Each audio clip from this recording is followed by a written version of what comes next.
Hi, this is a very refreshing video. I have been scouring YouTube for years trying to find videos of this nature. I would like to respond to this video. Alright, where shall I start? Your basic premise is right on target. And there's no way to dispute that basic premise, because nothing can be known. In fact, I talk a lot about how nothing can be known. Socrates was very much into nothing can be known and trying to solve the world's problems and yourself, your problems, by knowing yourself. However, I also subscribe to another philosophy that I use in all things, and that is do not throw the baby out with the bathwater. Now, what I mean by that is, even though your basic premise is inherently unflawed, it is possible that an actual religion or an actual point of view or an actual teaching could at the same time be in oneness with your basic premise. So when you automatically say the basic premise in and of itself is it, you may miss the mark, because the itness, even though it's correct, may actually have inherent qualities with a greater itness. Now, I say this from a point of view that I have to share with you, in a religious point of view, as far as Jesus' teachings go.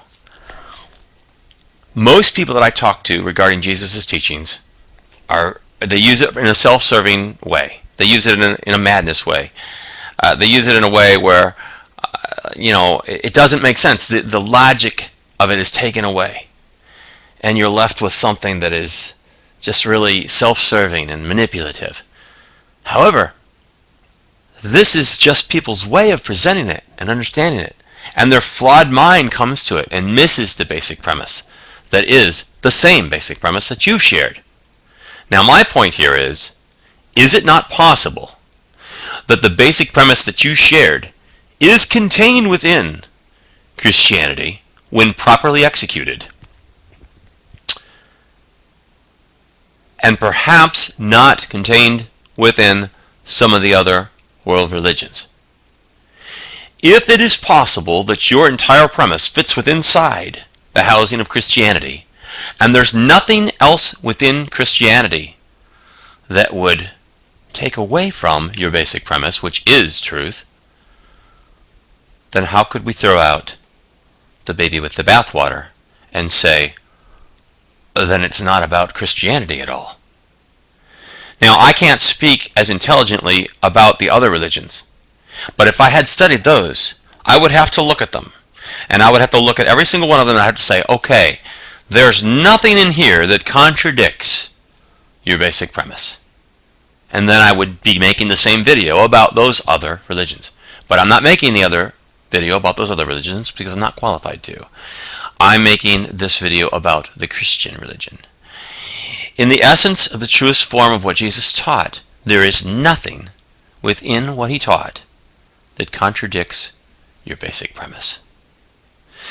So, what is difficult for me is to leave the Christian religion and come to serve only the basic premise, throwing the baby out with the bathwater. So I just wanted to inject that. I'm not criticizing anything you're doing, but I'm making you see that your thing that you're talking about, that you think's all out there by itself, is actually compartmentalized and internalized within other systems.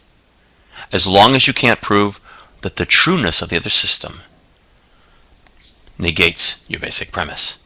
And I submit to you that you cannot prove that Christianity, used right, not under the service of man, but used right as Jesus spoke it and intended it, cannot contradict your basic premise. And so therefore I submit to you that your basic premise is contained within Christianity. I just wanted to share that video with you.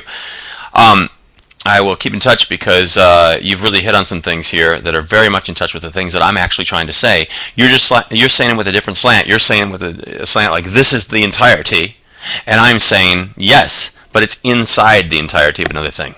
So that's the only way we differ. Other than that, we're right on, and I think it's great that we're sharing these ideas.